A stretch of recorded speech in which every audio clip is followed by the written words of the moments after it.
Iran and Israel యుద్ధానికి మధ్య America enter అవడానికి కారణం న్యూక్లియర్ వెపన్స్. ఇరాన్ ఒకవేళ న్యూక్లియర్ వెపన్స్ని సమకూర్చుకుంటే అమెరికా మిడిల్ ఈస్ట్ దేశాల మీద పట్టుని కోల్పోతుంది. అందుకే B-2 బాంబర్స్ని వినియోగించి న్యూక్లియర్ సైట్స్ని డిస్ట్రాయ్ చేసింది. సరిగ్గా ఇలాంటిదే మన భారతదేశానికి కూడా జరిగింది. 1960ల కాలంలో రష్యా అండ్ అమెరికా అన్ని రంగాల్లో పోటీ పడుతూ ఉండేవి. ఈ క్రమంలో 1974లో ఇండియా ఫస్ట్ న్యూక్లియర్ టెస్ట్ని రాజస్థాన్లో ఉన్న పోఖ్రాన్లో టెస్ట్ చేసింది. ఈ ప్రయోగం సక్సెస్ అవడంతో ఇది చూసిన అమెరికా మన దేశం మీద చాలా నిషేధాల్ని అమలు చేసింది. తర్వాత 1998 పోఖ్రాన్లో మళ్ళీ న్యూక్లియర్ టెస్ట్ని చేసింది.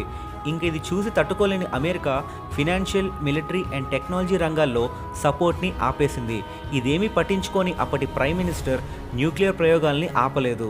కానీ కాలక్రమేణా ఇండియా అండ్ అమెరికా మధ్య సత్సంబంధాలు కలగడంతో అమెరికా భారత్కి మిత్రదేశంలా మారింది.